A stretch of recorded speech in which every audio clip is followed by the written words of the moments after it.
Hello, everybody, and welcome to another edition of Nation's Pastime in the nation's capital. I'm your host, Andrew Snaith, here with my co-hosts, James Higgins and Robbie Cruz. And guys, we are finally here. We are in the middle of some World Series baseball, and Game 1 was, it was something, all right. I'd say a little bit of an upset, but you know what? It was Game 1 was crazy. not the advertised pitching duel that everyone was promised to between two of the best pitchers in baseball. I was expecting a lot different from Gerrit Cole versus Max Scherzer, but The last time Gerrit Cole lost a game, Pluto was considered a planet. that's a very fair point there. I mean, and of course, the Nationals coming out with that big Game 1 win. We will go ahead and recap that game a little bit, tell about some of the picks we had, as we obviously couldn't talk about that beforehand, and we'll also be giving you live coverage of Game 2, which is about to get underway in Houston as we speak. But just as a reminder, thank you all for tuning in tonight. We are live every Wednesday night from around 8 to 9 p.m. here on WCUA Radio. You can follow our Twitter at NatPastimeCap. On there you can find information about our show, including the shows from the previous day, posted in podcast form. And yeah, with that said, let's get right into talking about Game 1. Can we just say what our picks were and then give a quick? Absolutely. So my original pick was Astros in 6 with Bregman winning MVP. That's fair. All right, Robbie. For the Nationals Astros series. Yeah, what was your original pick? I had the Nationals losing in 5 games to the Houston Astros. MVP? Ooh, I didn't think about that. Oh. If I had to pick, I'm going to say George Springer. Something about George Springer is different come World Series times. That is 5 straight games he has hit a home run in the World Series, and that is something that I just have not seen before. Yes, very true. I also had Strohs in 5, which, that said, all of us still have our predictions intact, technically speaking. But I gotta say, I was shocked with the outcome of the game. As James said when we started off the broadcast, not the pitching duel that we expected, especially given the fact that Gerrit Cole hadn't lost a game since May, something like 19-0 during that stretch. 1.64 ERA. Yeah, struck out almost 260 batters between the time he lost his last game and last night. I mean, that's just absolutely ridiculous. And then to go out and give up 5 runs, that's completely unexpected. All right, here are my quick thoughts on Game 1. Nationals did a great job coming out and taking complete control. They haven't taken complete control of the series, but they're in a very good position right now. They got to Cole, they got to the best pitcher in baseball, and they did exactly what they needed to do. Yeah, I would agree with that. Absolutely. Soto, if people didn't know who Juan Soto was before last night, a star was born. He was already a star, but a star was born to the world last night. Juan Soto was unbelievable. Had 2 great at bats off Cole, the homer off a 96-mile-an-hour fastball to the train tracks. I mean that's Albert Pujols territory right there. And then Cole left a slider a little bit up. He banged it off the left field wall for a 2-run double. Soto was phenomenal last night. He's only 20 years old, going to turn 21 on Friday. He's an absolute stud, and he's going to be a stud for a long time. As a lefty hitting it over the left field wall, that's as impressive as it gets. I couldn't even believe that. Houston did a good job working Scherzer's pitch count up, only letting him go 5. He threw over 20 pitches every inning, and they did a good job staying in the game till the very end.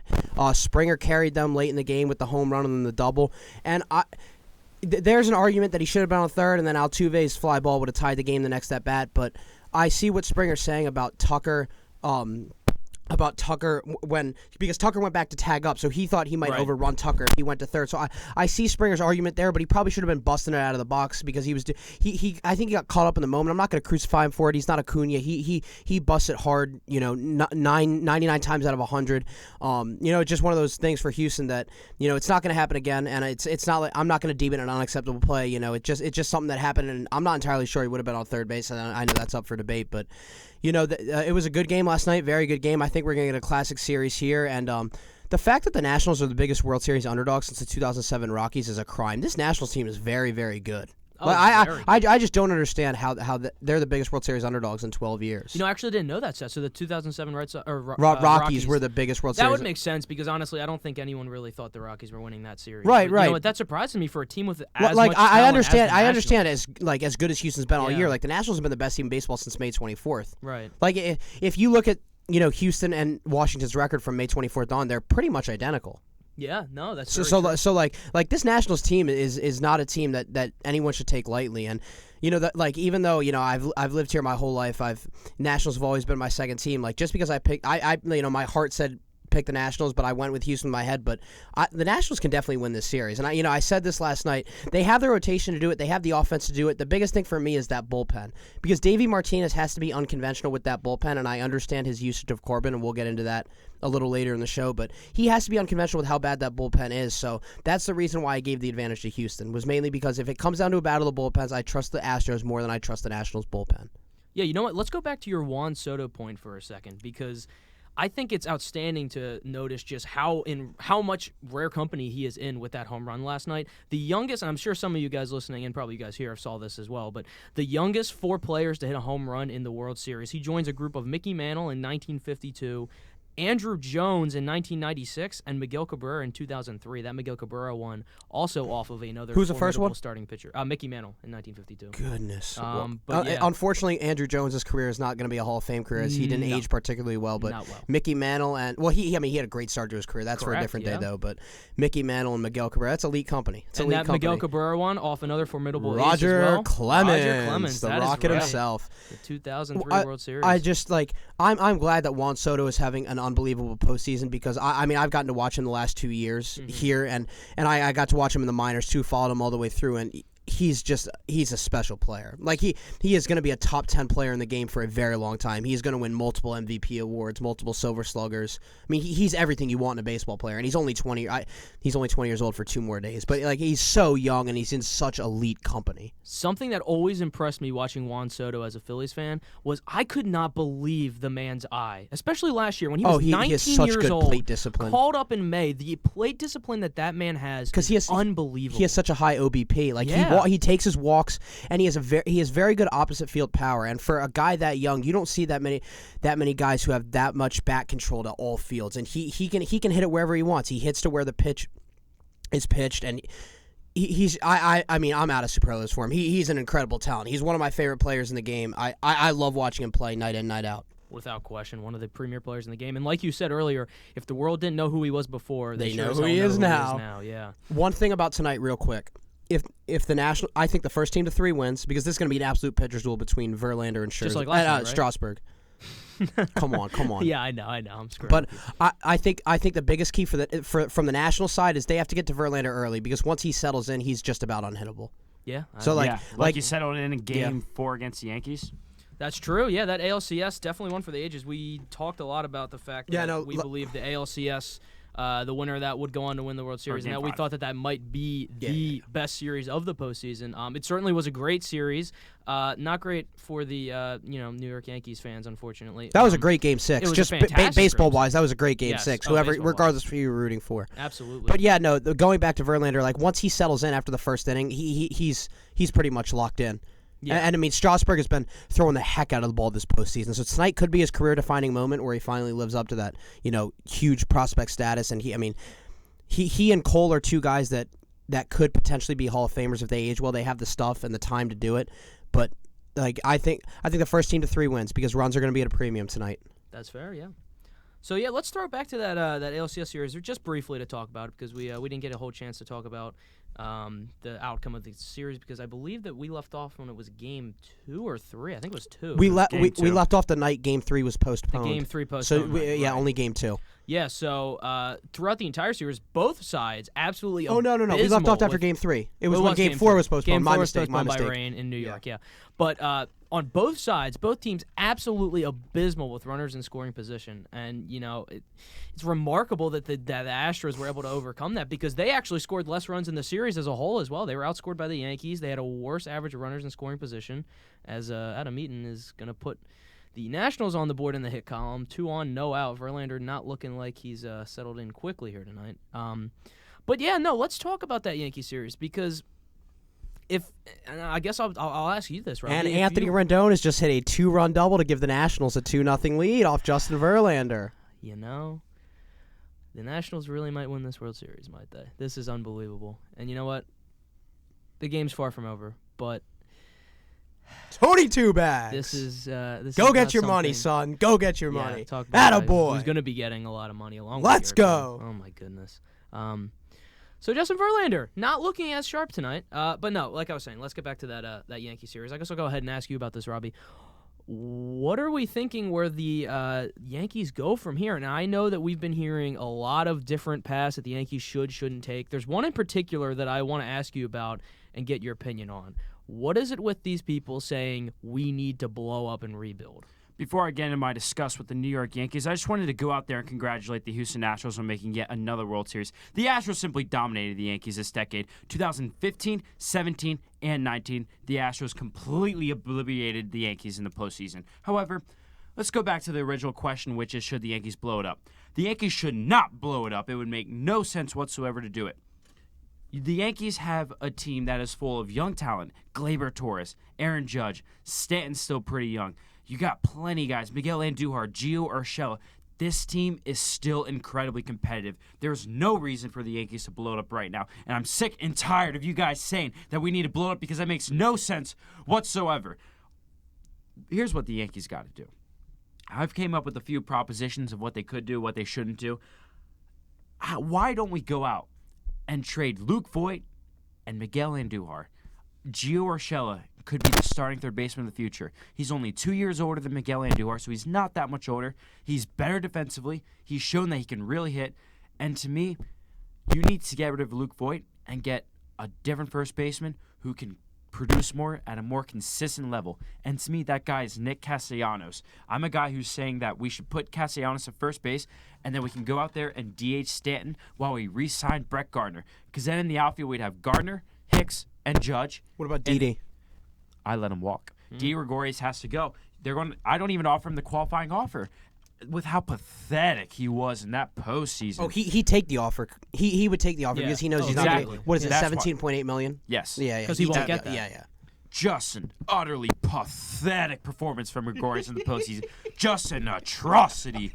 There's no reason for you to give him the qualifying offer whatsoever. When he was there in the regular season, Didi Gregorius, God bless him, could not produce offensively or defensively. He had the one grand slam against the Twins. Come on now. Oh, that made it what? From a 7-3 to a 10-3 game? Yeah, exactly. Hey, look. You're saying he can't produce. He technically produced one time. Look, I'm not questioning his talent because the talent is still there. Gregorius he's done stuff in the past, but no longer is he able to produce. He struggled at the end of last season, and he struggled all of this season. When he came back from Tommy John, that was just utterly pathetic. Sometimes there was a report from SNY about an hour or two ago saying that the Yankees, I mean, obviously they're going to pursue Garrett Cole, but so that was their report. Like, how much would you be willing to give him? Because obviously, like, the Yankees really, like, Cashman has really made an effort over the last 4 or 5 years to stay under that luxury tax, and they have, and eventually they're going to have to extend Judge and extend Torres, potentially extend Sanchez. Like, how much money would you be willing to give to a pitcher going into his age 30 season as good as Garrett Cole is? I'm willing to give him whatever he's asking as long as it's not $300 million. However, realistically, if I'm going to be honest, I don't think that the Yankees passed $240 million. I think that's what he'll top out around 240, 250. Like, I don't like for a pitcher, I don't think he's going to get much more than 240. As good as Cole is, like he's a pitcher. Historically, they haven't gotten as that much. So like we'll see how many teams offer that. Now he has expressed interest in wanting to stay out west, so that might have something to do with him not signing in New York. I'm not sure. At the beginning of the a few weeks ago, Hal Steinbrenner went out and said that he's going to sign somebody for the right price. Now, when in baseball do guys ever sign for the right price? What do you mean? In baseball, players are always overpaid. Yes. No, that's he's what I'm not saying. Get the right price. Exactly. No. Which, to me, that's a sign that they're not going to go out there and give Cole a serious offer. So, SNY, God bless you. I don't take your report seriously. All right, let me get your opinion on another Yankee that may or may not be coming back. What do you think about one certain Mr. Edwin Encarnacion's performance? Let's hear it. Because that was a big pickup for you guys. He was like leading the league in home runs, I believe, when you acquired him. At the time, it was 21. Yeah, he was tied for the league in home runs when you got him. What the heck happened with Edwin? What happened to Eddie Enchiladas? Yeah. Edwin Encarnacion, God bless him, is a scrub. The dude can't play. He came over. Can we get this on record so like next year when he's got like 30 bombs, like in August, we can replay this? When Edwin Encarnacion came over to the Yankees, he had 20 home runs from the Seattle Mariners. How many did he hit with the Yankees? 13 and twice as many games. But he was hurt as well. He did. No, he broke. Wasn't he miss a month with a broken wrist? And how did he do in the postseason? Terrible. Oh no, terrible. But I'm just saying, like the month off definitely like affected his regular season home run total. Right. Look, it got to the point with Encarnacion. The reason why I'm so frustrated with Gregorius and Encarnacion is because when they could not come through to save their life. You give them Well, okay, the entire bottom of the order couldn't, though. Exactly. The bottom of the order didn't hit until Game 6. That was the biggest problem for the Yankees. Yeah. And they didn't hit with runners in scoring position either, like the whole order in general. They had Cole on the ropes a couple times in Game 3 and just didn't get the job done. Here's the deal. Encarnacion could not come through. Whenever we needed him, he struck out. Whenever we didn't need him, he grounded out. Whenever we didn't need him again, he would pop out. This guy did nothing up there, and he couldn't even play defense. And it got so bad to the point where we had to bench him for Giancarlo Stanton, who was injured. And how did that work out? He went 0 for 4 with 3 strikeouts. Encarnacion didn't step up, and he's one of the biggest reasons as to why we lost this series. Well, I think something going back to Game 6 for the Yankees that potentially cost them the game is why would you not start Stanton if he's not hurt? Right. I was wondering that. I think that was a mistake by Boone because you knew the bottom of the order wasn't hitting, and you knew all it might take is one big swing. So not having Stanton in the lineup, I think that's something that should be talked about more. I think what needs to be talked about more is Aaron Boone's managing in that series. That was utterly pathetic. Boone has always been a bad manager. He's been an okay manager, blessed with incredibly talented. That's what I'm saying. That's what Joe Girardi was, by the way. No, No. Yeah. I'm going there. Hold up a second. I'm going Hold there. up a second, because I actually did see an article about this today. You're gonna tell me that some of those Yankees teams that were last in the league in OPS and had mid of the line at best starting Girardi pitching did a good and job still with his won talents. 85 games were not because of him? Those were not good Yankees but Tell teams. me a year. I will tell you. What, the year. I'll bring it up. 2013, Go ahead and 2013, right? Go ahead and keep talking about Aaron Boone. I'll bring Okay, it no. up. Here's the thing with Boone is that he's never been a good manager with his bullpen in either 2018 or 2019. Yes, he's the first manager ever to win 100 games in consecutive years as his first 2 years as a manager. And I'll tip my cap to him. And I think he improved this year, but he was terrible in 2018. And all Yankees fans were not calling for his head, but we're criticizing him. So it wasn't hard for him to improve this year. But with the talent that he has, he should be a better manager. I think if I don't know, I would if AJ Hinch he could probably manage them to 5 to 6 more wins each year.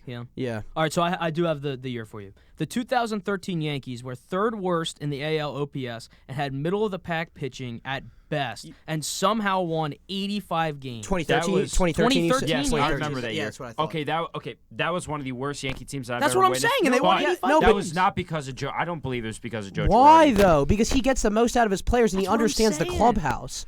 And I'm not just defending him because he's about to be named the Phillies manager tomorrow. No, which he's I will a go good on manager, record and I think he got screwed out of New York is- because of that 2017 postseason. He got screwed out of New York because of one Girardi is play. a Yeah, good no, yeah, manager. exactly. There's no denying that. However, when I hear fans say that he's going to revive the Philly season, that's not true. If he was as good there's of a, nothing if to he was as good of a revive. manager What's as there to people revive? say that he was, We've been dead. They're something to breathe life into. they're if he starting was from the as bottom. good as people say he was, then he would have gotten hired after he got fired, just like Joe Madden did. Terry Francona took a year off. Terry Francona took a year off, And he's then one of the best Joe managers of all Madden- time. Joe Girardi is not on Terry Francona's level. Okay, though. well, he's pretty good. Yes, it's hard to get on Tito Hall of Fame level, but Girardi's a really good manager. How many That's World what he's Series has he doing. won?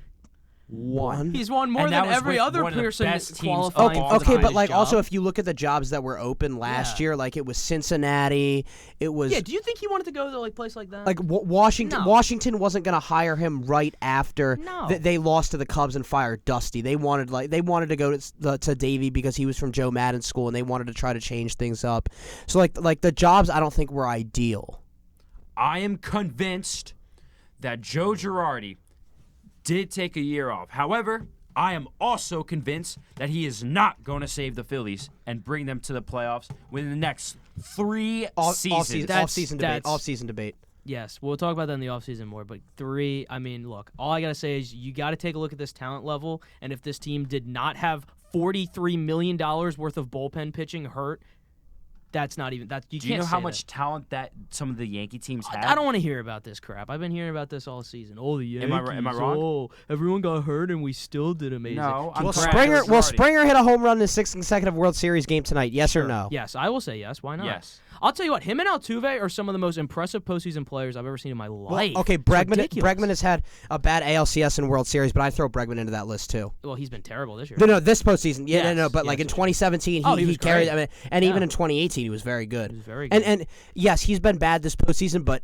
dude, he's still got a really good OBP. He still takes his Yes. walks. No, he does. But last night, I've never seen Bregman is a guy that he's probably my favorite non-Red Sox. So, like, I watch him a lot, and I've never seen him this lost to the plate. There was that bat against Doolittle last night where he took a 1-1 fastball right down the middle for strike 2. And then he swung and missed at a fastball in the outer half for strike 3. I've never seen him more lost to the plate than he is right now. Alex Bregman? Yeah. Yeah, I would agree. Yeah. This is his first 3 strikeout games since May 27th, 2018, which is just crazy. That's remarkable. He's only done it 8 times in his career, and I guarantee you at least half of those were in August, September of 2016 when he just got called up. But, you know. Like, he's such a consistent hitter. He slept with his bat last night. He does that. He does that when he struggles. I expect him to break out and have a good World Series. He's too good of a player to be this bad for this long. And if Houston's gonna win the series, he has to be good. He does. He has to be good in the middle of that order. That spark, like you said, in the ALCS they were terrible with runners in scoring positions. Like I said, even worse than the Yankees were. And they're not off to a good start here tonight. Last night they had runners on against Scherzer, couldn't get anything done multiple times. It's something they're gonna have to do. They have to step up. It's obvious that the Astros on paper are the best team right now, but none of that matters when it's a 7-game series. You know what I mean? You got to win the 7-game series. It doesn't matter. Absolutely. The games aren't played on paper. That's what I'm saying. The games aren't played on paper. And it looks like the layoff has not affected the Nationals at all, which I thought it might affect them. Yes, I thought it would as well. Historically speaking, it almost always has, but not at all so far with the win last night coming out to a 2-0 lead here in the first so far tonight. Bryce Harper's bringing the title back to D.C. In other news, today, David Ross was hired as the Cubs manager. Oh, can I talk about this? Go for it, yeah. Okay. I think this was a bad hire by the Cubs. I think it was a terrible hire. Okay, I'm glad. Robbie, are you going to chime in and say it's terrible, and then I can talk about it? No, this was one of the worst hires. That was one of the worst terrible. manager Okay, good. hires I've ever seen. So we're all on the same page.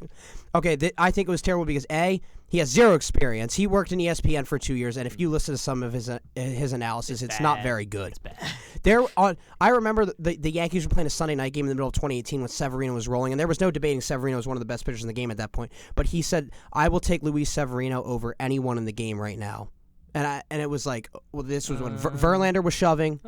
Scherzer. Strasburg's having a good year. 2018. Wait, what did he say this again? Like July of 2018.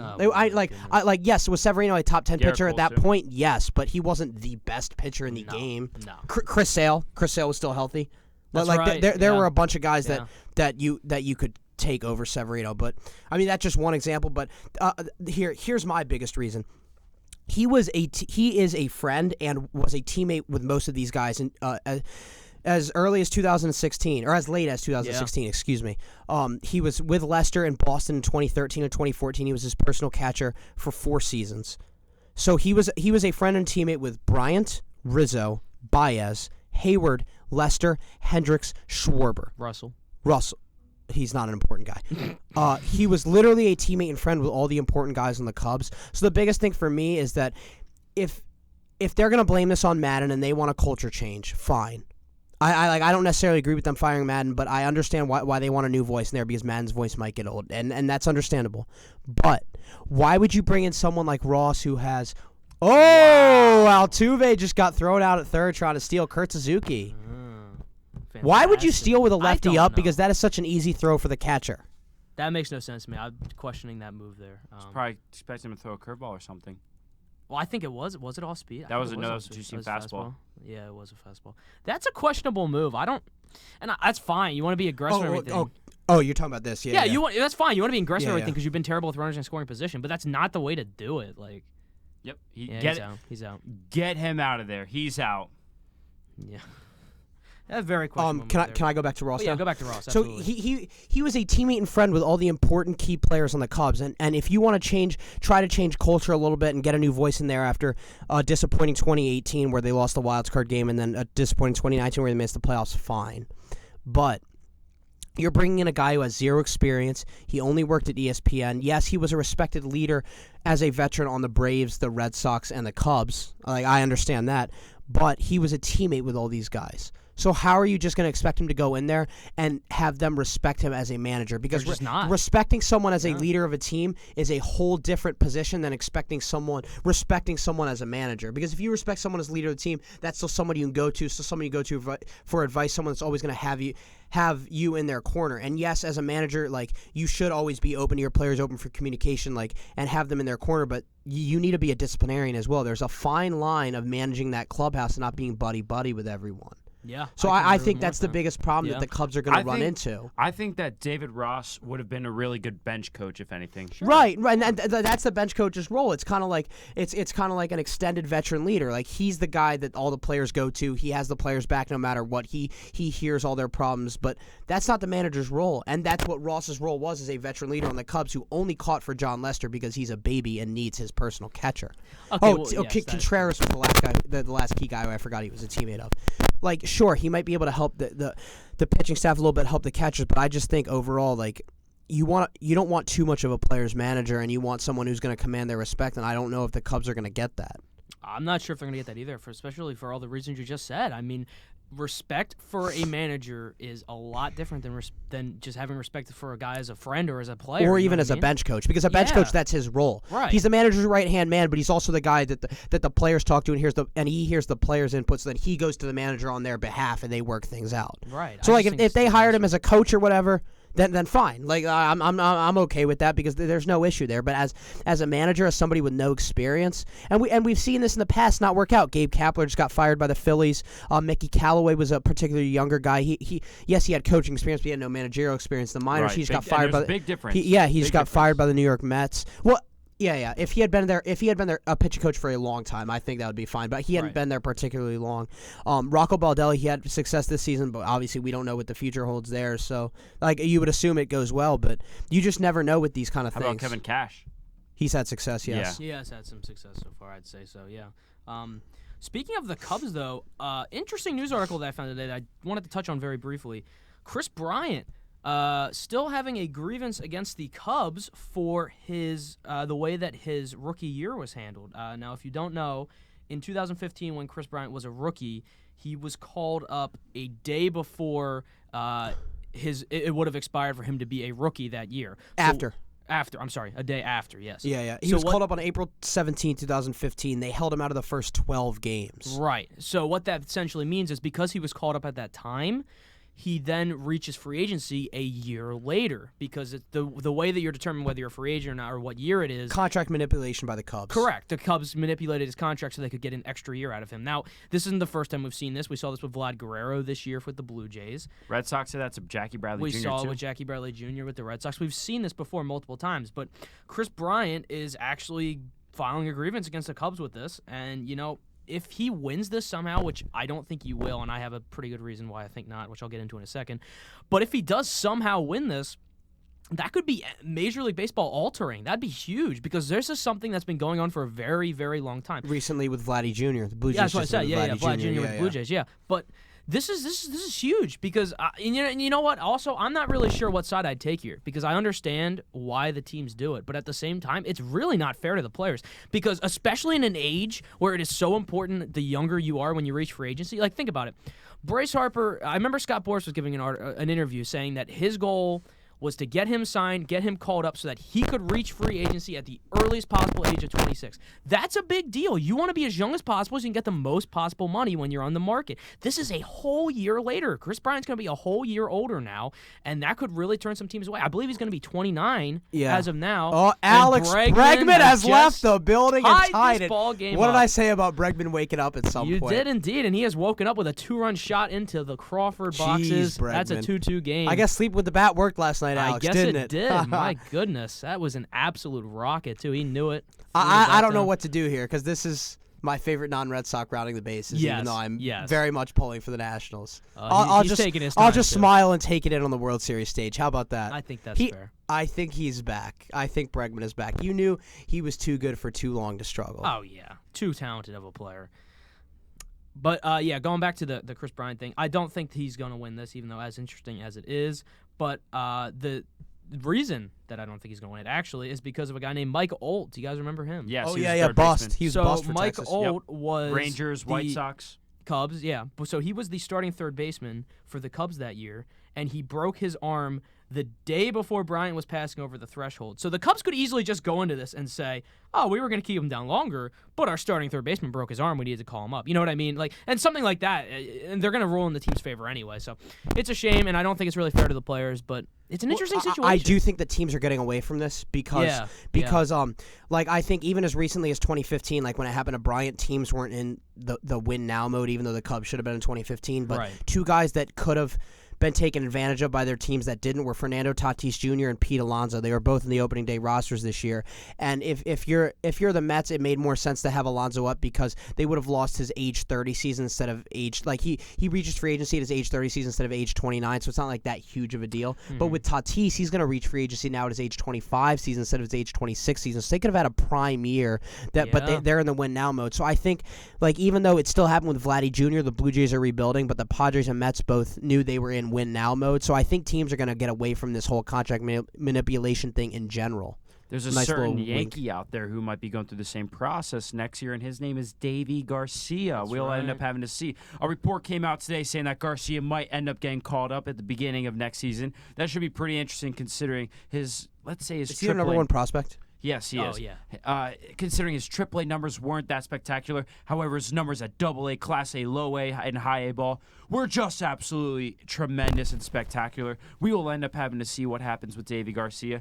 I'd be all for it as long as he gets better in spring training, but we'll see. Yeah, we will have to see with that. I mean, I think I would agree with James on that aspect, that I'm hoping teams are shying away from this, as we saw this year, two very talented rookies who that did not happen to.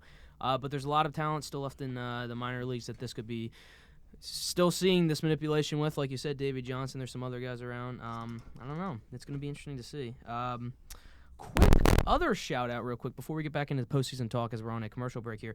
Jack Flaherty calling out something that I have been annoyed at since I was a small child, and that is the representation of baseball at public restaurants, okay? So Jack Flaherty last night goes ahead and tweets. He was at dinner watching the game, the World Series Game 1, of course.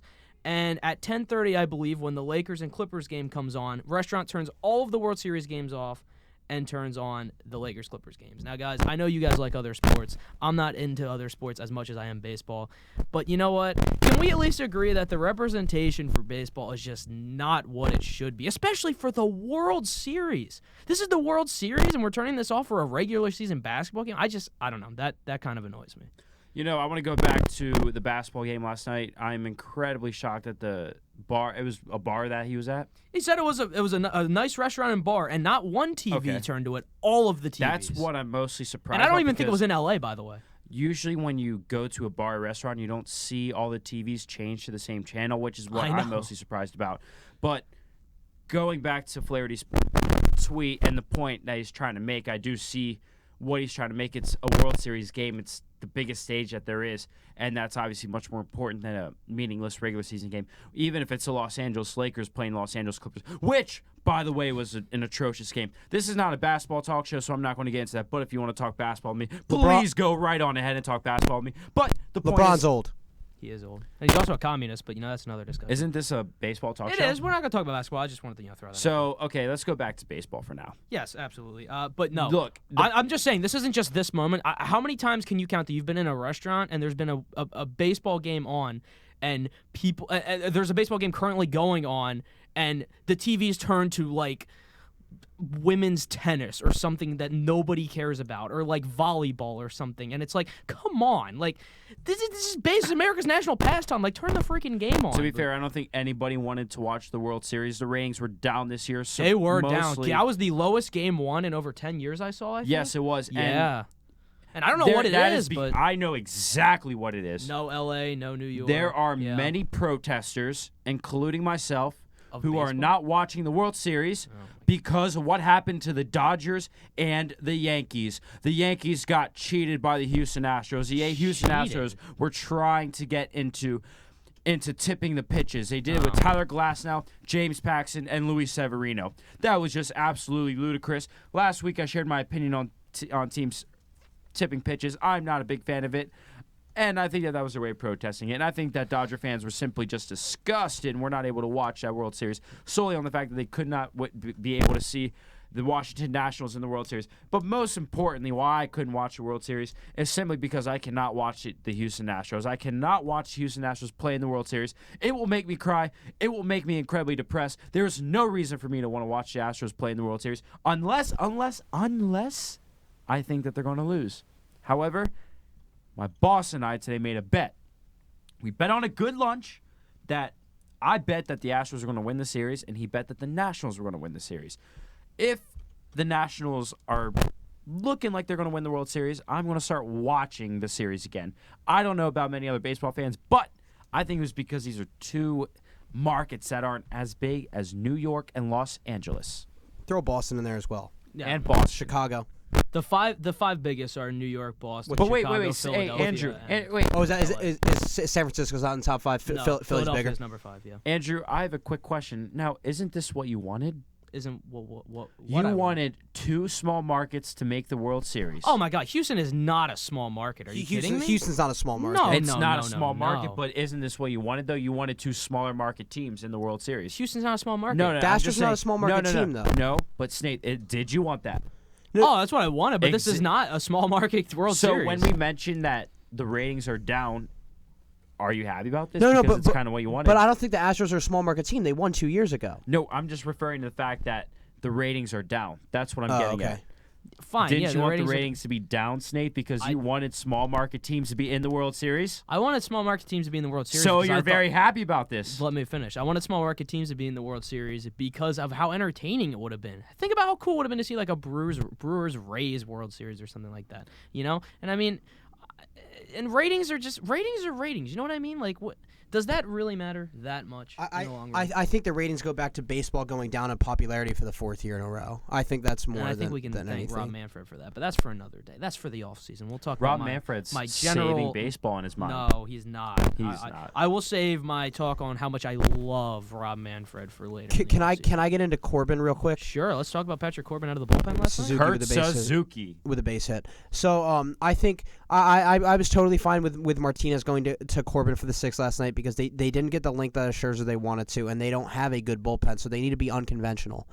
And right now I think Davey Martinez is taking a page out of Alex Cora's book last year when he used Eovaldi in the bullpen in games 1, 2, and 3, and then used Sale to close out game 5. Okay.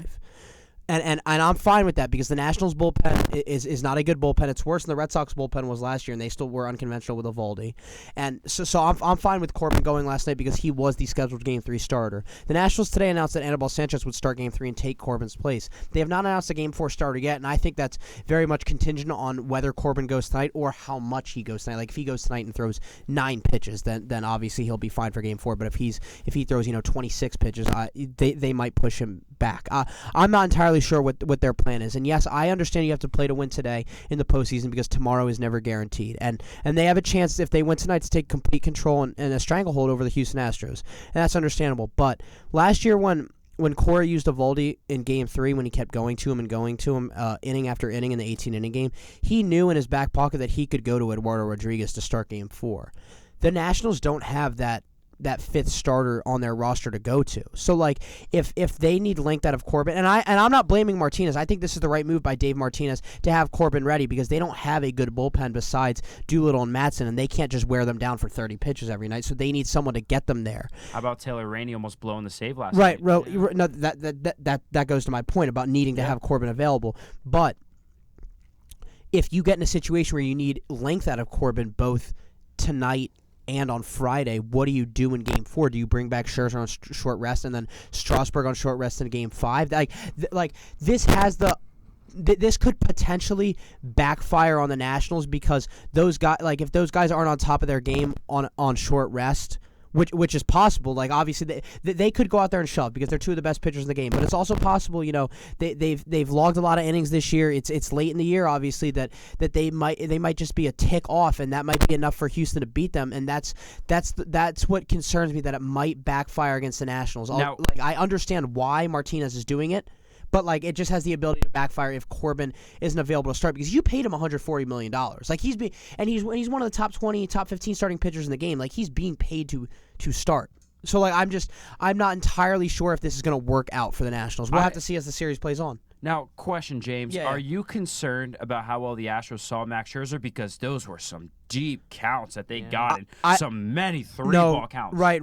Like I think there's two things. One, obviously they faced a lot of aces like this postseason. They faced a lot of tough pitchers, and And they got to him good, but he limited the damage to 2 runs. But I also think it goes to show how difficult it is to maneuver through Houston's lineup and how deep that lineup is. Like you have Correa and Alvarez hitting 6th and 7th, and Correa would be a 3-hitter on pretty much any other team in baseball. Yeah. But I just think it goes to show how deep that lineup is. But I also Alvarez as tight as Scherzer's slider was at some points, he was also bouncing a lot. So he didn't have complete feel for some of his breaking pitches. So there's definitely some things that he can clean up. As much credit as I'm going to give to Houston's lineup, and especially that was a great piece of hitting by Gurriel in the first inning. He kept his hands inside that fastball. They did a great job getting to him, but Scherzer limited the damage. So we'll see in Game 4, Game 5, whenever he goes again, what will happen with Houston's lineup and how he maneuvers them, because it's a cat and mouse game. So obviously Scherzer knows what adjustments he has to make, and I'm sure Houston knows what adjustments they have to make. But also I do want to point out one thing from last night, that missed catcher's interference cost the Astros a run. Yeah. What was that, the 4th inning? Now, correct me if I'm wrong, but that is not reviewable. That is not reviewable. It has to be a crew chief. And the contact, the play where they thought Brantley made contact with the third base coach, which he did not. Those are both non-reviewable, and it's not a crew chief call. I guess technically it would be, but another umpire has to see it. So if the umpire at that base doesn't see it, it was third base in that case, and then home plate obviously for the catcher's interference. They would have to confer. Another umpire would have to definitively have seen it in order for the call to be overturned. Those plays are not reviewable. Yeah, that makes sense. Because I was wondering why at that moment that they didn't do that, but it makes sense if it's not reviewable. Houston had a runner on second, right? The catcher's interference, and what was the next play? A fly ball? It was fly ball, yeah. Fly ball, okay. So that would have put him on base. And now the runners don't advance; you just get the base, right? He was on second. Runner would advance. Runner advanced to third. Okay, yeah. So And then Reddick would have gone to first, right? Yeah, right. so that would have been a big deal then. Yeah. Yeah, no, definitely cost him that there. And how about that play as well? He did not make contact with the third base coach. It looked pretty close though. I thought he did make contact at first. However, after watching it a few times, it was pretty clear to me that Michael Brantley did not make contact with third base coach Petit. However, at the end of the day, Brantley didn't get caught out, so all worked out well for the Astros. Yeah, absolutely did. So yeah, how about we talk about, to end the show here, we talked a little bit about some of the people we thought would be winning the MVPs and stuff like that for the series if the Nationals or the Astros do win. Let's talk about a key player from each team. Both of you guys, give me a key player from each team that you think needs to step up in these last games in order for their team to win the World Series. I'll let you start this one, James. I think I answered it earlier with Houston with Bregman. Yes. But I guess if you want to go somewhere, he was struggling bad, but if you want to go somewhere else besides Bregman for Houston, do you want it to be offense or pitcher? Oh, whoever you want. Whoever you think needs to step up. I think the biggest guy for Houston would be Yordan Alvarez. He's been in a funk and he didn't do much last night, so I think they got to get him and Correa going. And then for Washington, Suzuki, he's there for his defense. So yeah. No, because I would have said Rendon before tonight for Washington, but then he just goes out and hits the two-run. Well, I mean, he's hitting 330 in the postseason. That's why I wasn't worried about last night. I know he was 0 for 4 last night, but I mean, he's facing Cole and it's one game. Yeah, it happened. Victor Robles. Sure. Because he's not a consistent hitter, and I think he's made some mental mistakes this year, and last night that mistake diving for the ball could have cost them a run. He should have just played it in front of him. Throwing the ball back to first base when Tucker tagged to go to second, the at bat before Springer, that's bad communication with the cutoff guys, but that ultimately falls on Robles. Just look and see if he's tagging up. I think stuff like that. So I think he's got to shore it up defensively and then just be consistent offensively. Provide good at bats at the bottom of the order, especially when they get back to Nationals Park when he's going to be hitting in front of the pitcher. Yes, correct. So they can make the pitcher's job easier by just bunting him over or whatever is needed to be done. Also, so you said Alvarez. I'm assuming when we go back to NL, is he going to be the one that's benched, or they put him out in the outfield somewhere? I know is he an outfielder or first baseman? I don't know what his natural position is. He's an outfielder. He's a left fielder, but he can play first base. I mean, they might.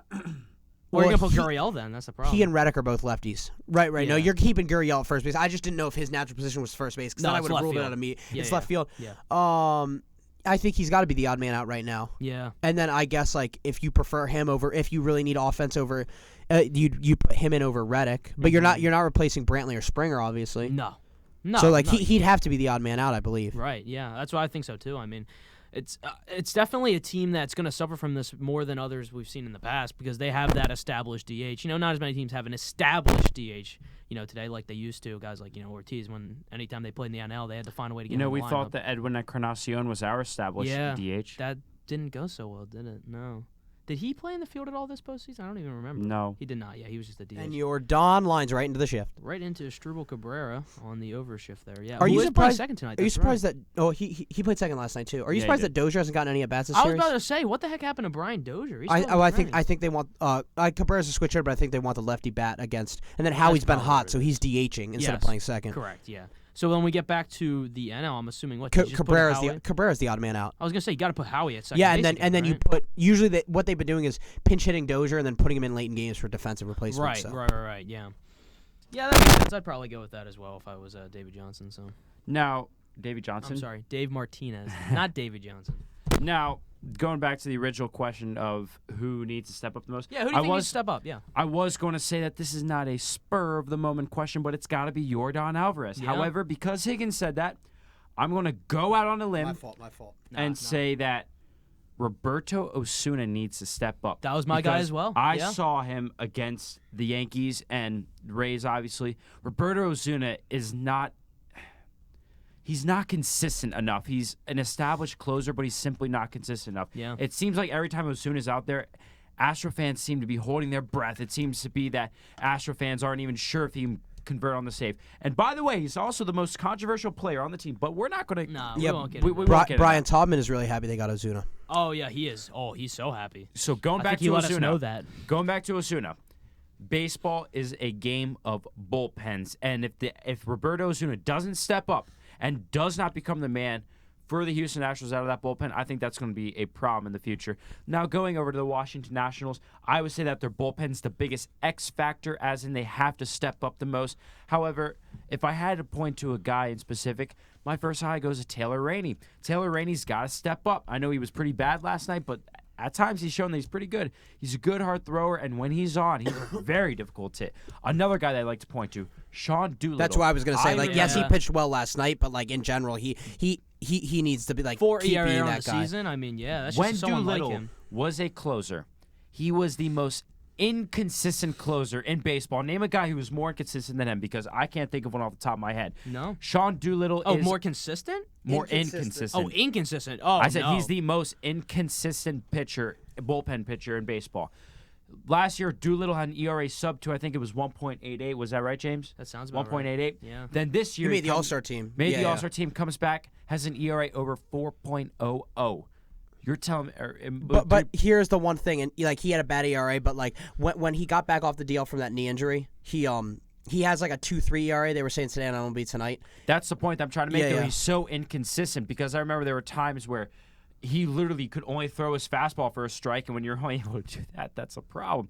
So if Doolittle doesn't step up and doesn't become more consistent, I think that's going to bite the Nationals in the rear end. They need guys to step up in that bullpen, because you know that Scherzer's going to step up. You know Scherzer's going to be well. You know that Strasburg's going to pitch well. Patrick Corbin's most likely going to be pitching well. Anibal Sanchez has looked incredible this past postseason. So you know that these guys are going to perform well. But you still need that bullpen. And if they don't step up, it's going to bite them in their rear end. God bless them.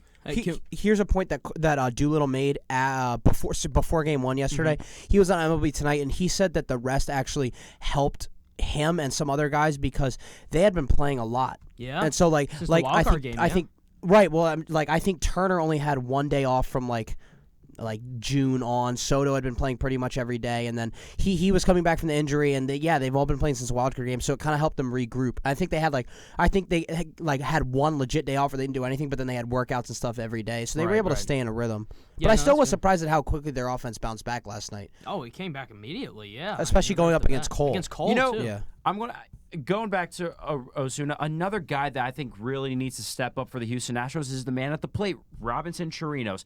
I know that he's there solely because of defensive purposes, But how big would it be if he stepped up at the plate? That's like if he could have gotten that bunt down last night. If he could have gotten that bunt down against the Yankees, that was utterly pathetic. In the postseason, hitting .091. All right, well, no RBIs or home runs. You are also asking a guy who does Absolute not garbage. who does not bunt often to get that bunt down. But I'm asking him to simply hit the baseball. Is that too much to ask for? At least hit 100. Come in clutch when you're needed. Hey, can't even do that. Speaking of that, the Nats bullpen, real quick. Can we give a quick shout out to Fernando Rodney? Did you guys hear about this stat line? He hasn't pitched yet. No, he hasn't pitched, yet. But if he gets if into he a does, game, which I almost guarantee he will. He's going to come in sooner or later. If he gets into the World Series game, he will be the first person ever to pitch for the World Baseball Classic, the All-Star Team, the AL Wildcard Game, the NL Wildcard Game, the ALDS, the NLDS, the ALCS, the NLCS, and both leagues in the World Series. He will have completed absolutely ridiculous. the full circle. The only thing that's missing is the Olympics, but they don't do that anymore for World MLB Baseball players. Classic. Yeah, that's what I'm saying. That's the closest thing. This is unbelievable. Yeah. The World Series? The World Series one was. Was it with Tampa? No, that was too Tampa late. never made the World Series. No, they did. Oh wait, No. he wasn't with them in 08? No, in 08 he was with the Detroit Tigers. Who was he with in the? What was the World Series one?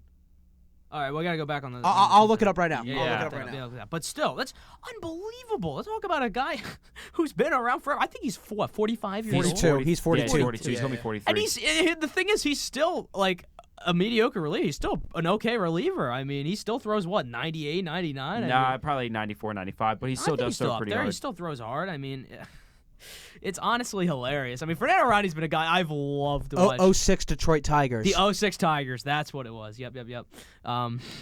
Oh my gosh, the 2006.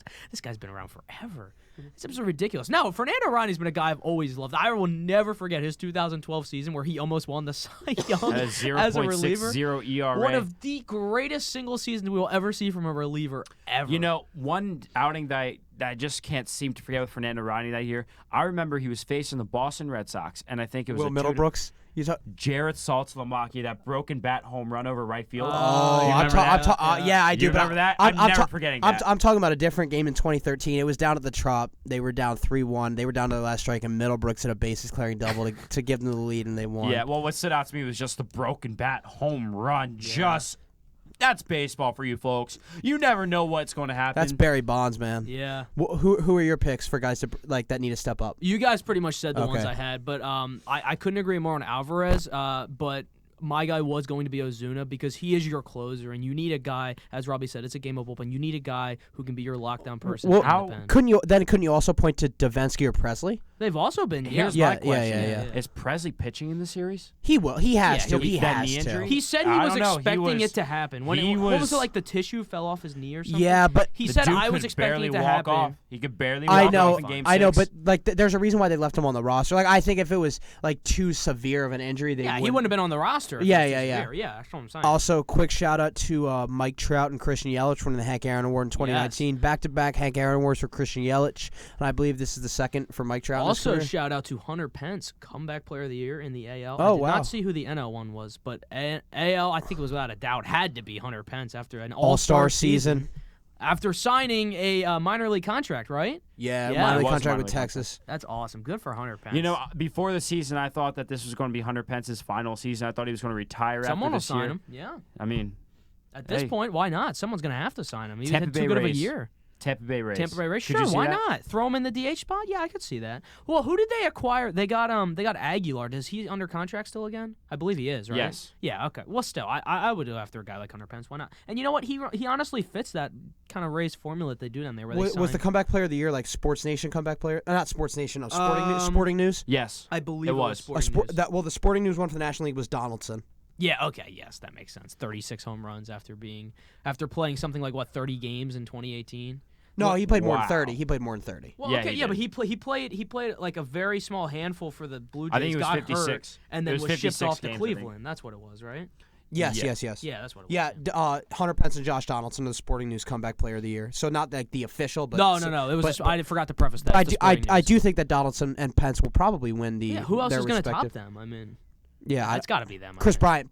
Maybe Chris Bryant for the NL. Yeah. Did he really come back though? Like The shoulder injury. The shoulder injury in 18. Oh, because he got hurt. Fine. I was gonna say I feel like people are really forget how good Kris Bryant is. But exactly. but the shoulder injury in 18 did plague him, and he had a great season in 19.